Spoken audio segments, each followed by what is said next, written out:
Yan, magandang hapon mga idol. Magandang hapon.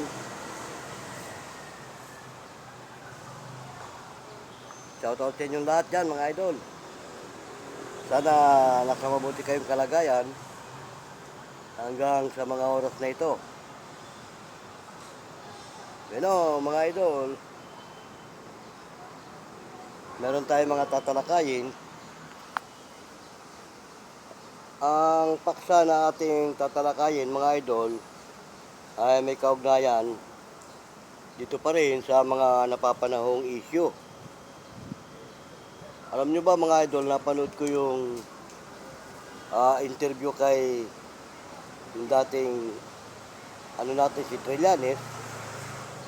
I-interview siya tungkol dito sa sistema ng impeachment kay Sara. Dahil nga ito nga, di umano ay parang binasura ng Korte Suprema. Pero ayon kay Trillanes, may mali daw na nangyari at hindi daw dapat ganun.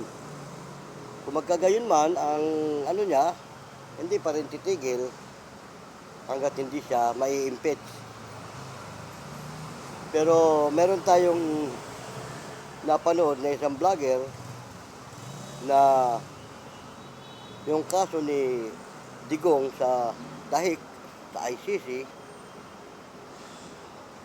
may mga involved din pala na kanyang mga kaalyado. Isa na nga si BP Sara, si Bato, si Bongo, at yung iba pa. Na ayon doon sa vlogger na napakinggan natin, tila may mga warrant na rin sila para arestuhin. Kaya nga sabi nung napakinggan natin vlogger, hindi man daw matuloy ang impeachment ni Sara kung madadampot naman siya at madadala sa Dahik, sa ICC, mas maigi na yun. Diba? Ang importante, mawala na siya. Yan mga idol, ayon doon sa mga napanood natin, sa kapwa natin mga vlogger, talaga naman palang itong kaso ni Digong, malupit pala talaga. Oo. At tama din yung sinabi ko doon sa mga nakaraang video ko, na lahat ng may kaugnayan sa panahon ng panunungkulan ni Digong, liable sa kanyang naging kaso.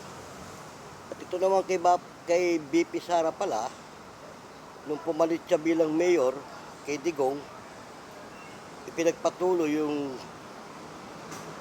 kill na yan, yung walang pakundangang pagpatay, doon siya nasabit. Oo. Yun nga mga idol, hindi lang pala siya liable doon sa kaso ni Digong, kundi siya mismo talaga kasama sa mga pangyayari, dahil yung patayang nangyayari pala doon sa Davao sa panahon ng kanyang ama, nung siyang umupo, pinagpatuloy. Kaya may posibilidad na kasama siyang mananagot. Ganon din si Bato, dahil siya ang parang pinaka-PNP chief ng mga panahon ng panunungkulan ni Digong. At yung mga ibang Senado o Kongreso na nasa panahon ng panunungkulan niya, masasabit din kasi sabi na nga nung nag-seminar sa amin, si Atty. Ken, anumang krimen ang mangyari at nariyan ka, liable ka. Pwede kang maimbestigahan, hindi ka man makulong. Kung ikaw nakakita ng mga pangyayari, liable ka pa rin. Ang pinakaano mo na lang dyan, mag-star witness ka doon sa pangyayari, kung ayaw mong masabit sa gulo. Sila hindi basta sabit, talagang liable sila. Dahil nasa panahon din sila ng mga panunungkulan ng mga panahong yon. Kaya sabi nga nung napanood natin vlogger, okay na hindi matuloy ang impeachment. Basta't matuloy siya sa Dahik. Pero si Trillanes, sinabi nga ni Trillanes, hindi siya titigil hanggat hindi na i-impeach. Ang sabi nga ni Trillanes may pagkakamali doon ng Supreme Court. At marami rin nagpapatotoo na ang Supreme Court may maling diskarte. Pumapatak kasi na parang kinukonsinte yung pangyayari. Bukod pa ron, di umano yata, involved din, may money involved din ang Korte Suprema. Kaya ginawa ng paraan para mapagtakpan yung mga pangyayari. Pero meron tayong mga nagko-comment, mga audience na nagsasabi, pinapanood nga tayong parang rally, bakit sabi niya pagtatakpan, nagkukonsintihin yung mga nagawang pagkakamali at pagkakasala ni Sara. Una na, sabi niya, yung funding fund, yung pera na nilustay, kaban ng bayan nga naman yan. Tapos, yung mga iba pang krimen na nangyari sa mga panahon nila, yung mga pagbabanta daw sa Pangulo at sa First Lady. Yung nga naman hindi birong krimen yon, hindi birong pagkakasala yon na dapat niyang panagutan. Yung nga sa impeachment, pagpapaliwanagin siya para malaman kung convicted siya or acquitted. Kaso nga, nangyari, ito, nabinbin yung impeachment at dinismiss. Meron nga tayong iba na dyan na nagko-comment, ang sabi, kung hindi rin lang siya kayang i-impeach, kasuhan na lang ng plunder. Sa totoo lang, akala nila, itong mga DDS, akala nila, hayahay na sila at nasa kanila ang panig ng mga tao. Pero hindi nila alam, maraming galit. Maraming galit sa kanila sa mga pangyayari. Ang sabi nga ni Trillanes, kung dito sa Metro Manila, wala siyang mapapala dito. Doon sa Davao, parting Mindanao, baka saluhin siya ng mga tao doon dahil taga roon sila Pero dito, sabi niya sa Metro Manila, malabo. Hindi siya makukonsinti rito. Kaya yung inaasahan ni BP Sara na sa 2028, siya ang uupong Pangulo, Bomalabs yun. Bomalabs. Malabong mangyari yun. Kasi nga, kung matutuloy na aarestuhin siya ng ICC, paano pa siya makakatakbo pag nandun na siya sa dahig? Di ba? Ang sabi nga ng vlogger baka magkaroon sila ng reunion sa dahig.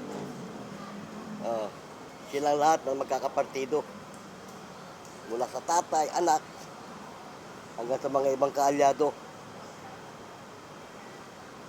Yun, nabanggit din ni Trillanes kanina doon sa napanood natin na hindi daw mali yung ginawang proseso sa pagsasampa ng kaso sa ICC. Bagamat hindi na tayo sakop ng ICC dahil tumiwalag nga, pero yung kaso nga namang isinampa, pasok na. Tama rin yung sinabi ko doon sa aking mga pagbablog na hindi natin isinuko ang ating soberenya. Bakit? Pag isinuko mo ang soberenya, tama nga naman, buong bansa sinuko mo. At kapag isinuko mo ang soberenya, yung batas natin wala nang pakinabang. Batas nila ang masusunod dito. Pero hindi naman di ba? Umiiral ang batas natin dito. At hindi naman po pwede yung batas ng dahig dito o ng ICC. Kaya hindi natin isinusuko ang soberenya. Sinabi ko na yan doon sa una kong pagbablog. Hindi natin sinusuko. Kaya nga lang doon sa mga ewan natin kung bakit hinihikayat nila ang taong bayan na tayo daw isinuko natin ang soberenya. Wala tayong sinusukong soberenya. Isa lang ang isinuko natin, si Digong na may kaso. Ano sabi nga ni Trillanes? Dumaan sa tamang proseso yung pagsampa ng reklamo. Kaya nga doon sa comment ko sa kanyang, sabi ko, Idol, kahit sino walang makakapagpabalik dito na maliban sa inyo. Totoo yun. Kung sino nagsampa ng reklamo at kung sino na agabyado, sino ang biktima, sila ang may karapatan mag-withdraw kung gusto nilang i-withdraw yung reklamo. Pero kung sino pa man, sino pa mang mga may tukunin dito, abogado man siya, o ano man siya, sino man siya, kahit ang ating Supreme Court, o sino pa man, walang magagawa. Kahit anong resolution ang gawin nila. Kasi unang-una, sabi nga, tama yung sinabi ni Trillanes, nasa tamang proseso yung pagsampa ng reklamo. Yun din ang sinabi ko sa mga nakaraang programa ko. Nasa tamang proseso, kaya siya hinuli ng Interpol. O ngayon, para mapabalik siya rito, kailangan nasa tamang proseso din. Di ba? Yan mga idol, ang hindi kasi naintindihan ng iba nating mga mamamayan. Nakikisakay lang sila doon sa sinakbo ng damdamin nitong kabilang panig. Oo. Pero doon sa mga talaga nakakaintindi, alam yan. Na, kita mo nga, ang ating Pangulo na nga walang magagawa kahit Pangulo siya. Sinabi ko na yan doon sa una kong video. Kahit ang Pangulo, walang magagawang pabalikin siya rito. Bakit? Unang-una, hindi siya kasama doon sa nagsampa ng reklamo. Kaya wala siyang karapatan gumawa ng anumang resolution para mapabalik dito. Hindi na magagawa niya ng tamang proseso para ipabalik dito. Although, rirespetuhin siya sa dahig ng ICC bilang Pangulo ng ating bansa, pero kung hihilingin, i-request niyang ibalik dito, malabo. Kaya sabi ko nga, walang sino mang makakapagpabalik. Kahit kasi Senador Marcoleta, sinasabi nila kayang pabalikin ni Marcoleta, malabo. Sinabi na nga ni Trillanes sila lang talaga makakapagpabalik dito. Pero paanong paraan? Ayaw nga pumayag ni Trillanes ba't ka sabi niya pababalikin dito? Diha mo na siyang mamatay doon. Kasi nga naman ang sabi nga daw sa kanya, bakit patanda na, may edad na, hindi ka pa naawa. Ay sabi ni Trillanes nga bakit yung mga pinagpapapatay nila rito, naawa pa sila? Which is tama. Di ba? Dapat mo nga naman kakaawaan sila mismo, yung mga naging biktima rito, hindi nila kinaawaan. Di ba? Yun nga mga idol, tinatalakay lang natin yan dahil naaayon naman din sa mga napapanahong issue, di ba? Kaya sinusundan lang natin yung mga napapanood natin sa ating mga kapwa vlogger. Wala talaga makakapagpabalik dito. Ngayon, yung sinabi nga nung napanood sa isang vlogger na si Sara medyo nanganganib na rin na ma-issuehan ng warrant para damputin. Sabi na nga nung vlogger okay na kung di siya ma-impeach. Mas matindi naman pag nandun na siya sa dahig. Lalong bumalab na siya maging Pangulo sa 2028 kapag nandun na siya sa dahig. Di ba? Tama? Mabigat nga yung sinabi ni Trillanes Dapat nga daw mawala na sa larangan ng kasaysayan itong mga Duterte. Sila nga naman ang parang naging luklukan ng kaguluhan. Oo. Hindi nga naman kapayapaan ang nangyari nung panahon ng panunungkulan niya dito sa atin. At wala nga namang makakibo, wala makaporma sa mga gusto niyang mangyari. Di ba? Sinabi ko na nga rin niya sa mga nauna kong pagbablog Yung panahon ni Duterte, yung mga vlogger natin dito na nagtatatatak-takatak, nagawa ba nila yan? Lalo na nga nung inilunsad na nga niya yung tukhang-tukhang. Sabi nga ni Trillanes nung ini-interview siya puro daw karahasan ang nangyari sa ating bansa noong panahon ng panunungkulan niya. Dahil yung mga pulis daw, kahit walang sapat na bagay, turo din naman ni Digong yun. Galitin nyo, sabi niya. Para lumaban. At pag lumaban, patayin nyo. Ang tanong, yung bang klaseng sistema ng ganong sitwasyon o ganong attitude, gawain ba ng matinong Pangulo? Para siya si Hitler. Di ba, nung panahon ni Hitler, ganun Patay dito, patay doon. Kaya, nung mabuisit yung mga mismong kaalyado niya, di ba, pumatay kay Hitler, kaalyado rin niya. Di ba? Siyempre, ikaw nga naman, kahit diehard ka dyan sa amo mo, kung pati pamilya mo, may involve na. Aba, di ba? Maraming mga amo na ang pumatay, tauhan lang. Maraming tayo na sasaksihan ganyan. Sa mga maling pagpapalakad, maling pagpapatupad, kahit sa ordinaryong tao na may mga nangangamuhan, sa mga ordinaryong amo na naargabyado yung mga tao niya, di ba? Pag nabuisit na, marami tayo nababalitaan yan, di ba? Pinatay ng kanyang tauhan yung kanyang amo. Siyempre, ang tao pag napuno na di ba? Kaya, yung kasabihan na kung anong ginawa mo, gagawin din sa'yo. Totoo lang yan, yung panahon nga ni Digong malimit ko nga sabihin sa pagbablog ko yan Wala talaga nakakaporma sa kanya nun.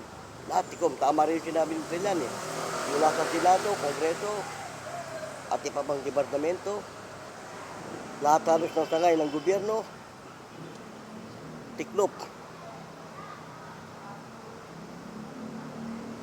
At kaya hindi magawang dito isang pang reklamo, alam naman natin na hindi po pwede. Ngayon sabi niya, yung mga ibang kalyado ni Digong, kung hindi man makukulong sa dahig at hindi mahatulan sa dahig, dito pwede nang isampa yung reklamo. Ang sabi ni Trillanes, yung mga ibang may kaugnayan, may kinalaman, kung hindi man sila mapasama sa investigasyon ng dahig, dito itutuloy yung reklamo.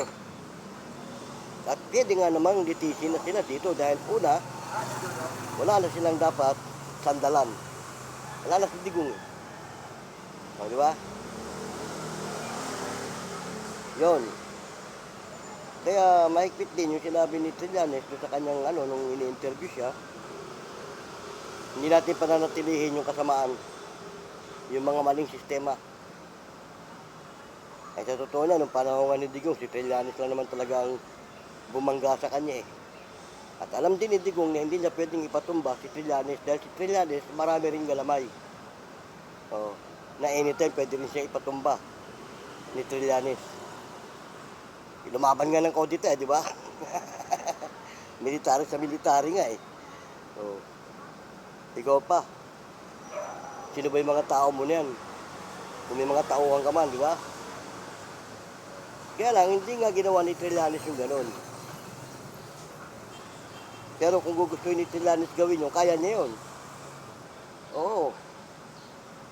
Kaya mismo si Digong mismo natakot din na ipatumba siya.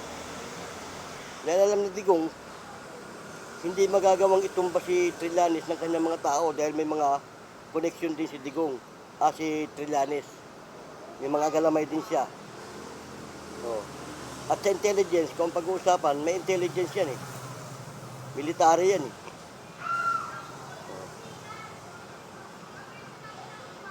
Kaya kita mo, alam ni Trillanes lahat ng galaw nila, lahat ng kalokohan nila. Binulgar na sinabi nga ni Trillanes yun sa interview. At sa totoo lang naman, hindi sila makakapaglihim kay Trillanes. Dahil yan, military nga yan alam niya yung sistema. Kaya sabi nga niya, hindi siya titigil hanggat hindi nakukulong lahat yan. Kung hindi man daw makulong sa dahig dito, pwede na nga naman dito. Total, yung ulo nandun eh. O, di ba sa pugita, kailangan yung ulo ang tirahin mo para yung mga galamay hindi na makagalaw. Eh, wala na yung ulo.